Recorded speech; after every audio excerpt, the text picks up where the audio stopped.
ಬನ್ನಿ ನಿಮಗೆ ಕರ್ನಾಟಕದ ಹಿಂದೂ ದೇವಸ್ಥಾನದ ಕಥೆ ಹೇಳ್ತೀನಿ. ಬನ್ನಿ, ಹಿಂದೂ ದೇವಸ್ಥಾನಗಳು ಎಷ್ಟಿದೆ, ಎಷ್ಟೆಲ್ಲ ಬರುತ್ತೆ. ಕರ್ನಾಟಕದಲ್ಲಿ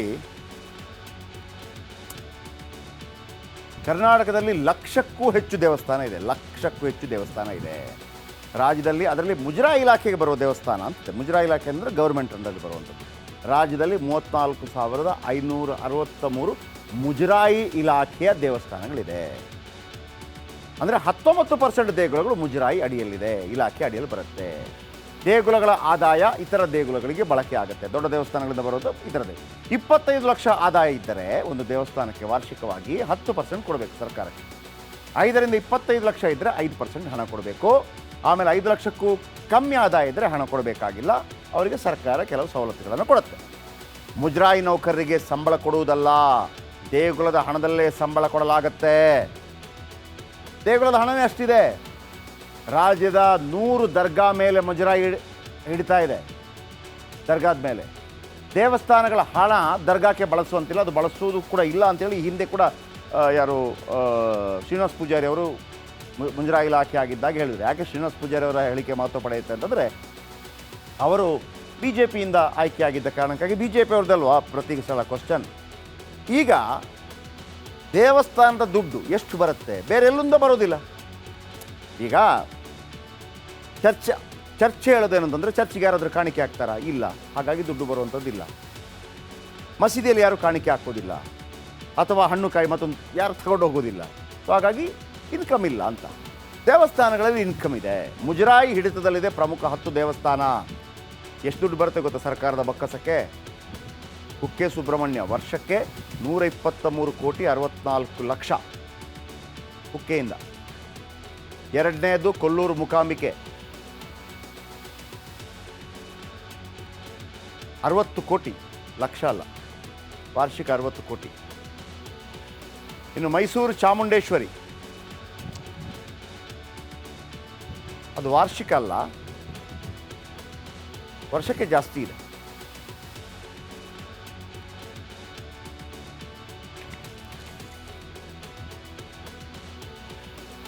ಇಲ್ಲ ತಪ್ಪು. ಮೈಸೂರು ನೋಡಿ, ಕುಕ್ಕೆ ಸುಬ್ರಹ್ಮಣ್ಯ 123, ಅದನ್ನು ಕೋಟಿಯಿಂದ ಬರ್ಕೊಳ್ಳಿ. ಕುಕ್ಕೆ ಸುಬ್ರಹ್ಮಣ್ಯ 123 ಕೋಟಿ. ಕೊಲ್ಲೂರು ಮೂಕಾಂಬಿಕೆ ವಾರ್ಷಿಕ 60 ಕೋಟಿ. ಮೈಸೂರು ಚಾಮುಂಡಿ ವಾರ್ಷಿಕ 52 ಕೋಟಿ. ಯಡಿಯೂರು ಸಿದ್ಧಲಿಂಗೇಶ್ವರ ವಾರ್ಷಿಕ 36 ಕೋಟಿ. ಕಟೀಲು ದುರ್ಗಾ ಪರಮೇಶ್ವರಿ, ಇಲ್ಲಿಂದ ಕರೆಕ್ಟ್ ಇದೆ, ಕಟೀಲು ದುರ್ಗಾ ಪರಮೇಶ್ವರಿ ವಾರ್ಷಿಕ 32 ಕೋಟಿ. ಶ್ರೀಕಂಠೇಶ್ವರ ಸ್ವಾಮಿ ವಾರ್ಷಿಕ 26ರಿಂದ 27 ಕೋಟಿ. ಸವದತ್ತಿ ಯಲ್ಲಮ್ಮ ವಾರ್ಷಿಕ 23 ಕೋಟಿ. ಮಂದಾರ್ತಿ ದುರ್ಗಾ ಪರಮೇಶ್ವರಿ ವಾರ್ಷಿಕ 15 ಕೋಟಿ. ಘಾಟಿ ಸುಬ್ರಹ್ಮಣ್ಯ ವಾರ್ಷಿಕ 13 ಕೋಟಿ. ಅಂದರೆ ಪ್ರತಿ ತಿಂಗಳಿಗೆ 1 ಕೋಟಿ ಬಂದಂಗೆ. ಬೆಂಗಳೂರು ಬನಶಂಕರಿ ದೇಗುಲ ವಾರ್ಷಿಕ 11 ಕೋಟಿ. ಓಕೆ, ಈಗ ಕುಕ್ಕೆ ಸುಬ್ರಹ್ಮಣ್ಯ 123 ಕೋಟಿ ಅಂದರೆ ಪ್ರತಿ ತಿಂಗಳು 10 ಕೋಟಿ. ಇನ್ನು ತಮಿಳುನಾಡುಗಳನ್ನು ದೇಗುಲಗಳ ನಾಡು ಅಂತಾರೆ. ಇಲ್ಲಿ 38,000 ಮುಜರಾಯಿ ದೇಗುಲ ಇದೆ. ದೇಗುಲದ ಆದಾಯದ ಮೇಲೆ ತೆರಿಗೆ ಹಾಕ್ತಾರೆ. ಆದಾಯದ ಆಧಾರದಲ್ಲಿ 1.5%ದಿಂದ 12%ವರೆಗೆ ತೆರಿಗೆ ಇದೆ. ಶ್ರೀಮಂತ ದೇಗುಲಗಳು ಹೆಚ್ಚು ಆದಾಯ ಬರುತ್ತೆ, ಆದಾಯ ಕೊಡುತ್ತೆ. ಆಂಧ್ರದಲ್ಲಿ 7,800 ಮುಜರಾಯಿ ದೇಗುಲಗಳಿವೆ. 2 ಲಕ್ಷಕ್ಕೂ ಹೆಚ್ಚು ಆದಾಯ ಇದ್ದರೆ 18.5% ತೆರಿಗೆ ಇದೆ. 20 ಲಕ್ಷಕ್ಕೂ ಹೆಚ್ಚು ಆದಾಯ ಬಂದರೆ 21.5% ತೆರಿಗೆ ಇದೆ. ತಿರುಮಲ ತಿರುಪತಿ ದೇಗುಲಕ್ಕೆ 400 ಕೋಟಿ ಆದಾಯ ಇದೆ. 400 ಕೋಟಿ ಪೈಕಿ ಸರ್ಕಾರ ನುಂಗೋದೆ 50 ಕೋಟಿ. ಹಿಂದೂಗಳು ಒಂದು ರೀತಿಯಲ್ಲಿ ಸಿಡಿದೆದ್ದಿದ್ದಾರೆ. ಕಾರಣ ಹೇಳ್ತೀನಿ ನೋಡಿ. ಎಷ್ಟು ಚರ್ಚೆಗಳು ನೋಡಿ. ನಾವು ಯಾವತ್ತೂ ಕೂಡ ಹಿಂದೂಗಳು, ಮುಸಲ್ಮಾನರು, ಕ್ರೈಸ್ತರು, ಯಾವುದೇ ಜಾತಿಗಳಿರಲಿ ಭಾರತ ದೇಶದಲ್ಲಿ ಒಂದಾಗಿ ಬಾಳಬೇಕು. ಯಾರ ವಿರುದ್ಧನೂ ಅಲ್ಲ, ಯಾವತ್ತೂ ಕೂಡ ವಿರೋಧವನ್ನು ಮಾಡಲೂಬಾರದು. ಪ್ರಜಾತಂತ್ರ ವ್ಯವಸ್ಥೆಯಲ್ಲಿ ಎಲ್ರಿಗೂ ಬದುಕೋದಕ್ಕೆ ಅವಕಾಶ ಇದೆ. ರಾಜಕಾರಣಿಗಳು ಮಾಡುವಂಥ ಕಿರಿಕಿರಿಗಳು ಬೇರೆ ಬೇರೆ. ಆದರೆ ಕೆಲವು ಪ್ರಶ್ನೆಗಳನ್ನು ಕೇಳ್ತೀನಿ ನಾನು. ಈಗ ಎಷ್ಟು ಚರ್ಚ್ಗಳಿದೆ, ಆ ಚರ್ಚ್ಗಳಿಗಿರುವಂಥ ಭೂಮಿ ಇದೆಯಲ್ಲ, ಅದರಲ್ಲಿ ಯಾವತ್ತಾದರೂ ಸರ್ಕಾರ ಹೋಗಿ ಶಾಲೆ ಕಟ್ಟತ್ತಾ, ಆಸ್ಪತ್ರೆ ಕಟ್ಟತ್ತಾ, ಬಾವಿ ತೋಡತ್ತಾ? ಇಲ್ಲ.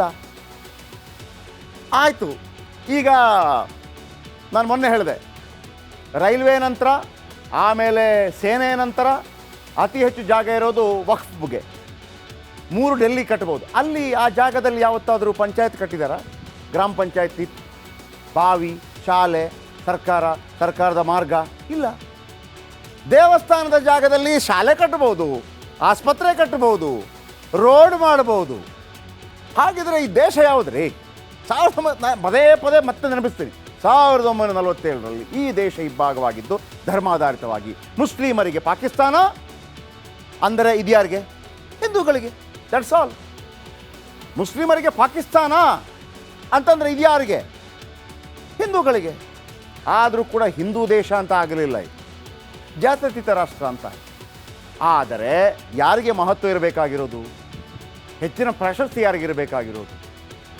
ಹಿಂದೂ ದೇವಸ್ಥಾನದ ಜಾಗಗಳು ಅದು ಸರ್ಕಾರದ ಹಿಡಿತಕ್ಕೆ, ವಕ್ಫ್ ಇಲ್ಲ, ಕ್ರೈಸ್ತರ ಜಾಗಕ್ಕೆ ಹಿಡಿತಾ ಇಲ್ಲ, ಅದು ಮಿಷನರಿ ನೋಡ್ಕೊಳ್ಳುತ್ತೆ. ಈಗ ಹಿಂದೂಗಳು ಹೇಳ್ತಾ ಇದ್ದಾರೆ ಸರ್ಕಾರದ ಹಿಡಿತದಿಂದ ಬಿಡಿಸಬೇಕು ಹಿಂದೂ ದೇವಸ್ಥಾನಗಳನ್ನು, ದೇಗುಲಗಳ ಆದಾಯ ಹಿಂದೂಗಳಿಗಷ್ಟೇ ಮಾತ್ರ ಸಿಗಬೇಕು ಅಂತ ಕೂಗೆದ್ದಿದೆ. ಹೋರಾಟಕ್ಕೆ ಶ್ರೀಗಳು ಕೂಡ ಕೈ ಜೋಡಿಸಿದ್ದಾರೆ. ಇದರ ಬಗ್ಗೆ ಒಂದು ರಿಪೋರ್ಟ್ ನೋಡಿ. ಅದಾದ ನಂತರ ನಮ್ಮ ದೇವಸ್ಥಾನಗಳಿಂದ ಕರ್ನಾಟಕದಲ್ಲಿ ಮಾತ್ರ ಎಷ್ಟು ದುಡ್ಡು ಬರುತ್ತೆ ಅಂತ ನಾನು ಹೇಳ್ತೀನಿ. ಈ ಸ್ಟೋರಿ ನೋಡಿ.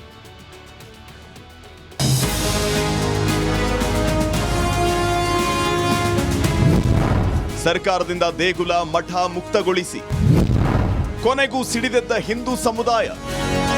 ಹಿಂದೂಗಳ ಮಠಮಾನ್ಯಗಳು, ದೇವಾಲಯಗಳು, ಧಾರ್ಮಿಕ ಕೇಂದ್ರಗಳು ಸರ್ಕಾರದ ಮುಜರಾಯಿ ಇಲಾಖೆ ಅಡಿಗೆ ಬರುತ್ತವೆ. ಆದರೆ ಬೇರೆ ಧರ್ಮದ ಶ್ರದ್ಧಾ ಕೇಂದ್ರಗಳು ಮುಜರಾಯಿ ಇಲಾಖೆ ಅಡಿಗೆ ಬರಲ್ಲ. ಆ ತಾರತಮ್ಯದ ವಿರುದ್ಧ ಹಿಂದೂಗಳು ಸಿಡಿದೆದ್ದಿದ್ದಾರೆ. ಮಂತ್ರಾಲಯ ಶ್ರೀಗಳ ಸಂಚಲನಕಾರಿ ಹೇಳಿಕೆ. ಹಿಂದೂ ದೇಗುಲಗಳನ್ನ ಮುಜರಾಯಿ ಇಲಾಖೆಯಿಂದ ಮುಕ್ತಗೊಳಿಸಬೇಕು ಅಂತ ಮಂತ್ರಾಲಯ ಮಠದ ಪೀಠಾಧಿಪತಿ ಸುಬುಧೇಂದ್ರ ತೀರ್ಥ ಸ್ವಾಮೀಜಿ ಒತ್ತಾಯಿಸಿದ್ದಾರೆ. ಸ್ವಾತಂತ್ರ್ಯ ಪೂರ್ವದಲ್ಲಿ ಆಯಾ ದೇವಸ್ಥಾನ ಮಠಗಳ ಆಯಾ ಶಿಷ್ಯರು, ಭಕ್ತರ ಸಮುದಾಯ, ಮುಖಂಡರ ನೇತೃತ್ವದಲ್ಲಿ ನಿರ್ವಹಣೆ ಕಾರ್ಯಚಟುವಟಿಕೆ ನಡೀತಾ ಇತ್ತು. ಈಗ ಎಲ್ಲವೂ ಸರ್ಕಾರದ ವಶಕ್ಕೆ ಹೋಗಿದೆ ಅಂತ ಬೇಸರ ವ್ಯಕ್ತಪಡಿಸಿದ್ದಾರೆ. ಸ್ವಾತಂತ್ರ್ಯದ ಪೂರ್ವದಲ್ಲಿ ಆಯಾ ಊರಿನ ದೇವಸ್ಥಾನಗಳು, ಮಠಮಾನ್ಯಗಳು ಇದು ಆಯಾ ಶಿಷ್ಯರು, ಭಕ್ತರ ಮತ್ತು ಆ ಸಮುದಾಯದ ಮುಖಂಡರ ನೇತೃತ್ವದಲ್ಲಿ ಇದರ ನಿರ್ವಹಣೆ ಮತ್ತು ವ್ಯವಸ್ಥೆಗಳು ನಡೀತಾ ಇತ್ತು. ಈ ಕಾನೂನುಗಳು, ಲೌಕಿಕ ಕಾನೂನುಗಳಿಂದ ಇದೆಲ್ಲವೂ ಕೂಡ ಸರ್ಕಾರದ ವಶದಲ್ಲಿ ಹೋಗಿ ಮತ್ತು ಸರ್ಕಾರದ ಈ ರಾಜಕೀಯ ಹಿನ್ನೆಲೆಯಲ್ಲಿ ಈ ತೊಂದರೆಗಳು ಇತ್ಯಾದಿ ಆಗ್ತಾ ಇದೆ. ಹೀಗಾಗಿ ಆಯಾ ಊರಿನ ದೇವಸ್ಥಾನಗಳು, ಮಠಮಾನ್ಯಗಳು ಇದು ಆ ಪ್ರಾಂತದ ಜನತೆ, ಭಕ್ತರ ಒಂದು ನೇತೃತ್ವದಲ್ಲಿ ಇದರ ವ್ಯವಸ್ಥೆ ನಡೀಬೇಕು ಅಂತ ಇದೆ. ನಮ್ಮ ಊರಿನ ಹಿರಿಯರು, ಸಮುದಾಯದ ಹಿರಿಯರು, ವಿದ್ವಾಂಸರು, ಮಠಾಧೀಶರ ನೇತೃತ್ವದಲ್ಲಿ ನಡೀಬೇಕು ಅಂತ ಹೇಳಿದ್ದಾರೆ. ಮುಜರಾಯಿ ಇಲಾಖೆಯಿಂದ ಮಠಮಾನ್ಯಗಳು, ದೇವಾಲಯಗಳು ಮುಕ್ತವಾಗಬೇಕು ಅಂತ ಶ್ರೀಗಳು ಒತ್ತಾಯಿಸಿದ್ದಾರೆ. ದುರ್ಗೇಶ್, ರಿಪಬ್ಲಿಕ್ ಕನ್ನಡ, ರಾಯಚೂರು. 150 ಸುದ್ದಿ, 120 ಇಂಪ್ಯಾಕ್ಟ್. ಸೂಪರ್ 3 ಇಲ್ಲೇ ಡ್ರಾ, ಇಲ್ಲೇ ಬಹುಮಾನ. ಮಾಧ್ಯಮ ಇತಿಹಾಸದಲ್ಲೇ ಮೊದಲು ಪರಿಹಾರ ಪತ್ರಿಕೋದ್ಯಮ. ಜೀವನ ನಡೀತಾ ಇಲ್ಲ ಸರ್. ಗುರುಲಕ್ಷ್ಮಿನಿಲ್ಲ, ಪಿಂಚಣಿನಿಲ್ಲ, ಇದನ್ನೇ ಮಾಡೋಕ್ಕಾಗಿಲ್ಲ ಅಂತಂದ್ರೆ ಇನ್ನೇನು ಮಾಡ್ತೀರಿ ಬೇರೆ? ಏನು ಕಳಿಸಿ ಆ ಸಮಸ್ಯೆಯನ್ನು ಪರಿಹರಿಸಿಕೊಡ್ಲಾಗ್ಬೋದು.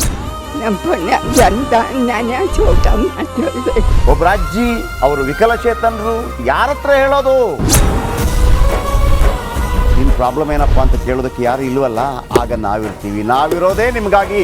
ನಾನು ಇರುವವರೆಗೆ, ಅವರು ಇರುವವರೆಗೆ 1000 ರೂಪಾಯಿ ತಿಂಗಳು ಆಗ್ತೀನಿ. ಆದರೆ ಈ ಕೆಲಸ ಇದೆಯಲ್ಲ, ಯಾವತ್ತೂ ಕೂಡ ಶಾಶ್ವತವಾಗಿ ನಮಗೊಂದು ಒಳ್ಳೆ ನೆನಪನ್ನು ಕೊಡುತ್ತೆ, ನಮ್ಮನ್ನು ಕಾಪಾಡುತ್ತೆ. 24 ಗಂಟೆಯಲ್ಲಿ ಅವರ ಬದುಕು ಬದಲಾಗಿ ಹೋಯಿತು. ನಾವು ರಿಪಬ್ಲಿಕ್ ಕನ್ನಡ, ನೇಷನ್ ಫಸ್ಟ್. ಸಮಾಜ ನಮಗೆ ಬಹಳ ಮುಖ್ಯವಾಗಿರುತ್ತೆ. ನಾವು ಆ ಜಾತಿ ಈ ಜಾತಿ ಅಂತ ನೋಡೋದಿಲ್ಲ. ಸಮಾಜದ ಕಟ್ಟ ಕಡೆ ವ್ಯಕ್ತಿ ಯಾರಿರ್ತಾನೆ, ಅದು ಯಾವುದೇ ಜಾತಿಯವನಾಗಿರ್ಬೋದು, ಯಾರು ಕಷ್ಟದಲ್ಲಿದ್ದಾನೆ ಅವನ ಪರವಾಗಿ ಧ್ವನಿ ಇರ್ತೇವೆ. ಕನ್ನಡಕ್ಕೆ ಧನ್ಯವಾದ. ನಾವು 1 ವರ್ಷದ ನಿರ್ಭೀತ ಪತ್ರಿಕೋದ್ಯಮ ರಿಪಬ್ಲಿಕ್ ಕನ್ನಡ, ಇದು ನಿಮ್ಮ ಧ್ವನಿ.